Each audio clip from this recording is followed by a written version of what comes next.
Заседание сессии парламента депутаты начали с рассмотрения кадрового вопроса. Путем тайного голосования на должность судьи Верховного суда Республики Абхазия большинством голосов избран Сафарбей Микамба. Затем депутаты перешли к рассмотрению законопроекта о республиканском бюджете на 2021 год. Напомним, что госбюджет не был принят парламентом 30 декабря 2020 года и был направлен на доработку в Комитет по бюджету. После доработки параметры бюджета на 2021 год претерпели изменения. Доходная часть бюджета не изменилась. При этом увеличились расходы в области медицины, также увеличены доплаты к пенсиям для граждан, получающих только абхазские выплаты. Повышены расходы на поддержку независимых СМИ, расходы на мероприятия Министерств просвещения и культуры по начислению на выплаты по оплате труда. Увеличение расходов в объеме 5 миллионов 150 тысяч рублей на приобретение оборудования, на чем настаивал парламент, для АСИС в арбитражном суде Республики Абхазия. Увеличены бюджетные обязательства в объеме порядка 6 миллионов 969 тысяч рублей на обеспечение охраны объектов санатория Сухум и Сухумский. Указанные объемы обязательства уменьшены, в общем объеме они уменьшены, а сумма вошла порядка 7 миллионов на санатории в Сухум и Сухумский. Увеличение расходов на поддержку независимых средств массовой информации в объеме 3 миллиона 600 рублей. Увеличены расходы на доплату за ученое звание и ученую степень научным работникам, лауреатам премий Гулия и Дзедзария в объеме 2 миллиона 412 тысяч рублей. Постановление Кабмина.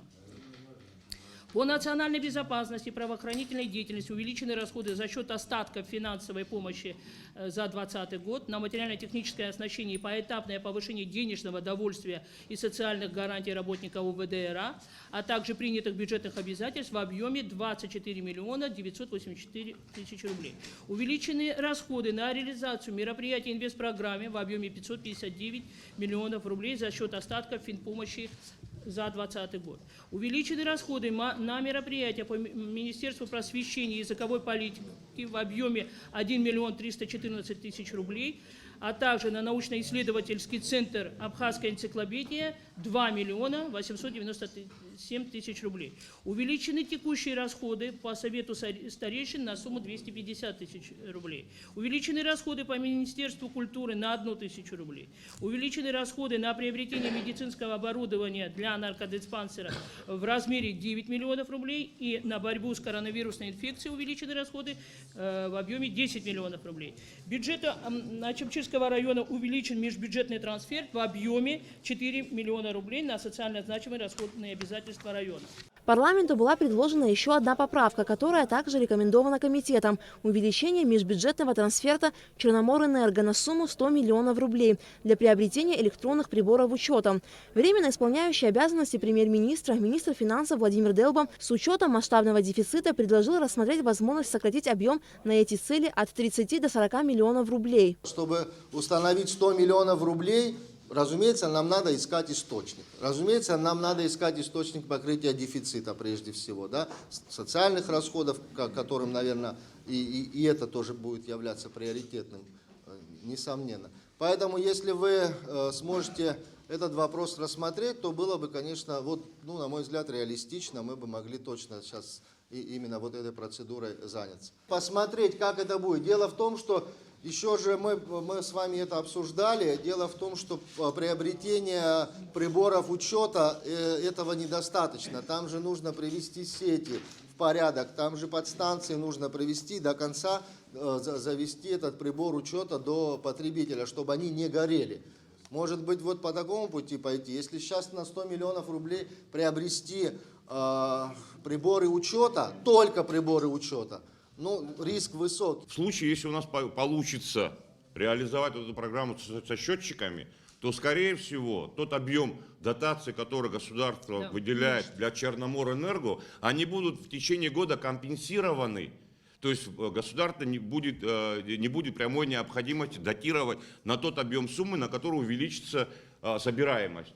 Пусть эта программа пойдет, и мы в течение года будем в зависимости от результатов вместе с вами ее редактировать. Если эти деньги не понадобились, не пошли, мы ее уменьшили. Совершенно. Вдруг пошло, и возврат от него стал большой, да? То есть фактически эти 100 миллионов вернулись. В итоге, с учетом всех поправок профильного комитета, депутаты парламента приняли проект закона о республиканском бюджете на 2021 год в третьем окончательном чтении. Также на заседании сессии депутаты рассмотрели постановление о проекте закона о декларировании доходов, расходов, имущества и обязательств имущественного характера публичными служащими и депутатами. Напомним, что ранее депутаты не приняли проект закона во втором и окончательном чтении. Основные поправки касаются круга лиц, которые попадают в категорию члена семьи декларанта. Согласно внесенной поправке, к членам семьи декларанта относятся супруг, супруга, несовершеннолетние и совершеннолетние дети, родители декларанта, родные братья и сестры, находящиеся на иждивении декларанта. Концептуальных изменений мы не внесли, хочу сказать. Изменились сроки вступления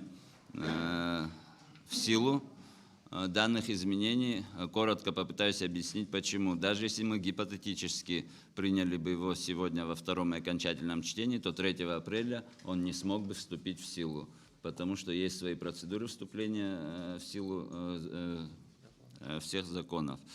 Поэтому срок вступления предлагается на 1 мая. И также срок последней даты декларирования 1 августа. То есть в случае, если мы примем данные поправки, то с момента вступления в силу закона будет 90 дней для подготовки всех ведомств и уполномоченного органа, который будет этим заниматься. Представитель президента в парламенте Саида Бутба выразила концептуальное согласие с тем, что закон требует изменений, и поддержала принятие проекта в первом чтении с учетом доработки его ко второму чтению. Депутат Баталтапагова высказал мнение, чтобы данный законопроект работал, надо дать четкое определение понятия «предприниматель». У нас было мнение об одном, чтобы этот закон работал, а не пылился, и чтобы он был бы таким, который не показывает настоящую прозрачность людей, которые идут в депутаты, в министры и так далее.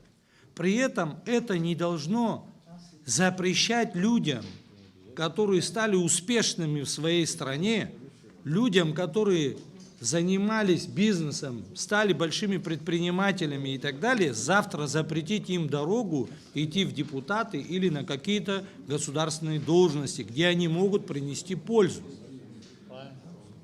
Дело в том, что слово «предприниматель» даже у нас здесь не отражен. Может ли человек, который занимался предпринимательством, стать депутатом парламента? Человек, который добился каких-то успехов, я не знаю, в других сферах, не только, извините меня, те, которые преподают в университетах или нигде не работают.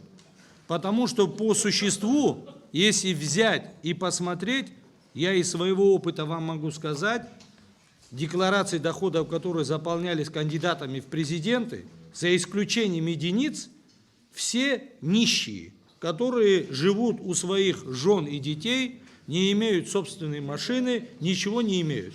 При этом мы все знаем, что все это есть. Нам нужно показать прозрачность. Здесь маленькая страна, мы все друг друга знаем. Зачем друг другу врать?